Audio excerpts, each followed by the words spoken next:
bem, pessoal? Nós vamos hoje resolver a última questão da lista de vocês. Nós estamos no meio do segundo bimestre e o nosso tema é período composto por coordenação e subordinação. Depois que você respondeu as 5 primeiras questões da lista, você já está apto para analisar comigo as imagens que nós vamos ver hoje. Antes de tudo, é sempre bom lembrar a diferença entre subordinação e coordenação. Então, toda vez que a gente falar a palavra subordinação, vocês vão se lembrar de subordinado, ou seja, algo que está intrinsecamente ligado a outro, que depende do outro. Em outras palavras, em português, quando nós estivermos analisando um período e ele for composto, significa que tem 2 orações. Mas quando ele for composto por subordinação, significa que essas orações, elas podem depender uma da outra para que haja sentido. O inverso acontece com o período composto por coordenação, em que as orações, elas estão juntas, mas elas podem ser lidas separadamente. Elas conseguem sobreviver sozinhas. Nós temos uma música muito famosa, que você conhece, que é Você Não Vale Nada, mas eu gosto de você. Então, isso é um período composto, porque eu tenho 2 orações. Você não vale nada, eu gosto de você. E eu tenho uma palavra que liga essas 2 orações, que a gente chama na gramática de conjunção. Então, o que vai me ajudar a diferenciar um período composto por coordenação de subordinação é a conjunção que liga cada uma delas. Tudo bem? O período composto por coordenação a gente conhece e a gente sabe que nós temos 5 conjunções, é bem fácil. Conjunção adversativa, aditiva, alternativa, conclusiva e explicativa. Agora, quando a gente vai falar de período composto por subordinação, nós temos um pouquinho mais de conjunções. Não dá apenas para você ficar memorizando.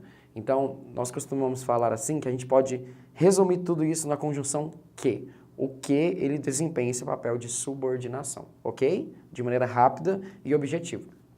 Bom, lá na sua lista, a questão pede para que você olhe 2 propagandas relacionadas ao Dia das Mães, que acabou de passar, e analise os períodos que compõem essas propagandas, certo?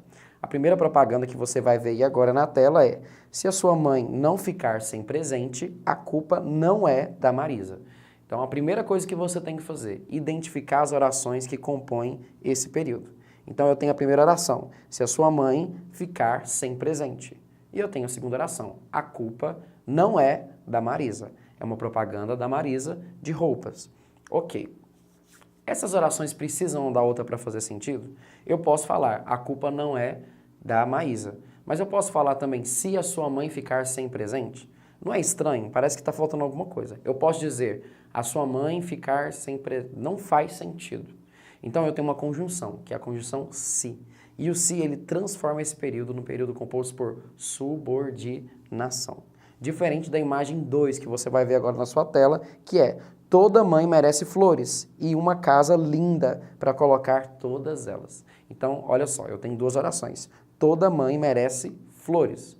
Observe que eu posso escrever e falar essa oração individualmente. Toda mãe merece flores. E a segunda é: e uma casa linda para colocar todas elas.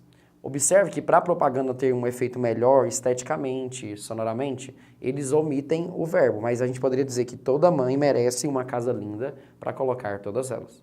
O que acontece é que eu tenho 2 orações e elas podem ser lidas sozinhas, elas são independentes. Logo, esse é um período composto por coordenação. Então, vamos lá. Imagem 1, ela tem uma conjunção subordinada. Imagem 2, ela tem uma conjunção coordenada, ok? Considerando que essa é a questão mais complicada da lista, boa prova e bom estudo para você.